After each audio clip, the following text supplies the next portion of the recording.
하나님이 죄를 알지도 못하신 자로 우리를 대신하여 죄를 삼으신 것은 우리로 하여금 저희 안에서 하나님의 의가 되게 하려 하심이니라. 고린도후서 5장 21절. 예수님은 죄를 알지도 못하신 자입니다. 하나님께서는 빌라도를 통해서도 예수님에게 죄가 없다는 사실을 여러 차례 선포하셨습니다. 로마의 총독 빌라도는 재판장의 입장에서 객관적으로 예수님께 죄가 없다는 것을 분명하게 증거했습니다. 누가복음 23장 14절에 보면 빌라도가 이르되 너희가 이 사람을 백성을 미혹하는 자라 하여 내게 끌어왔도다. 보라, 내가 너희 앞에서 사실하였으되 너희의 고소하는 일에 대하여 이 사람에게서 죄를 찾지 못하였고 라고 말하였습니다. 성경은 예수께서 죄가 없으신 무죄 상태였다는 것을 더욱 강조하며 죄를 알지도 못한다고 증거하고 있습니다. 요한일서 3장 5절에 그가 우리 죄를 없이 하려고 나타나신 바 된 것을 너희가 아나니 그에게는 죄가 없느니라. 히브리서 4장 15절에 우리에게 있는 대제사장은 우리의 연약함을 체휼하지 아니한 자가 아니요 모든 일에 우리와 한결같이 시험을 받은 자로되 죄는 없으시니라. 죄 없는 예수님을 하나님께서 내어주신 것은 구약에 계시된 것과 같이 속죄 제사의 원리를 따라 우리 죄의 형벌을 담당하게 하신 것입니다. 성경은 우리 죄를 예수님께 담당시킨 것은 하나님 자신이라고 기록되어 있습니다. 고린도후서 5장 21절 하나님이 죄를 알지도 못하신 자로 우리를 대신하여 죄를 삼으신 것은 우리로 하여금 저의 안에서 하나님의 의가 되게 하려 하심이니라. 이사야서 53장 6절에도 우리는 다 양 같아서 그릇 행하여 각기 제 길로 갔거늘 여호와께서는 우리 무리의 죄악을 그에게 담당시키셨도다. 여호와께서 담당시키셨도다 라고 기록되어 있습니다. 하나님의 주권과 하나님의 법, 공의를 위해서 하나님께서 대속의 법을 스스로 정하셨고 예수님의 죽으심을 통해서 자신이 세운 법을 지키신 것입니다. 이로써 세상을 다스리는 왕으로서 하나님은 자신의 법을 지키고 자신의 공의라는 성품을 지킬 수 있었습니다.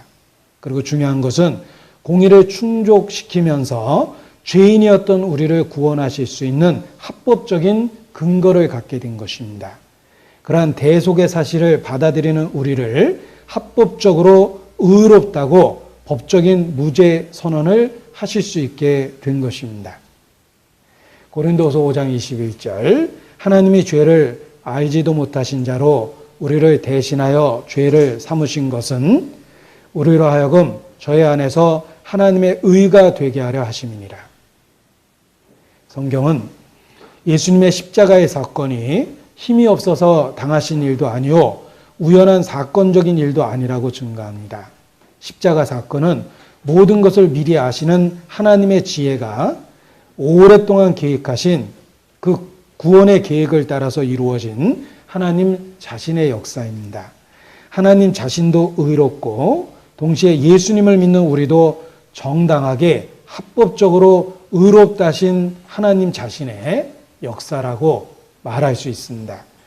또한 이 말씀 속에서 하나님의 의라는 표현을 주목할 필요가 있습니다. 이것은 하나님이 죄를 미워하고 형벌하시는 공의로운 속성을 표현하기도 하지만 인간이 율법을 노력하여 지켜서 얻게 되는 인간의 의와 대조적 의미로 사용되기도 합니다.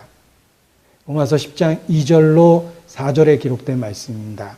내가 증거하노니 저희가 하나님께 열심히 있으나 지식을 쫓은 것이 아니라 하나님의 의를 모르고 자기 의를 세우려고 힘써 하나님의 의를 복종치 아니하였느니라. 그리스도는 모든 믿는 자에게 의를 이루게 하기 위하여 율법의 마침이 되시느니라. 율법의 마침이 되시니라. 인간의 노력에 의한 자기 의, 곧 인간의 의가 아닌 하나님 자신이 예수 그리스도를 통해 값없이 주시는 하나님의 의, 이것이 우리가 믿고 있는 하나님의 은혜입니다. 1517년 종교개혁의 주도적 인물이었던 마르틴 루터도 로마서 1장 17절의 말씀 속에서 하나님의 의가 은혜로 주시는 하나님 자신이 독생자의 희생으로 얻게 된 의라는 것을 깨달았습니다. 로마서 1장 17절입니다. 복음에는 하나님의 의가 나타나서 믿음으로 믿음에 이르게 하나니 기록된 바 오직 의인은 믿음으로 말미암아 살리라 함과 같으니라. 이 말씀을 통해서 루터도 하나님의 의라는 의미를 참으로 깨닫게 되면서 구원을 받게 된 것입니다. 하나님이 죄를 알지도 못하신 자로 우리를 대신하여 죄를 삼으신 것은 우리로 하여금 저희 안에서 하나님의 의가 되게 하려 하심이니라. 고린도후서 5장 21절.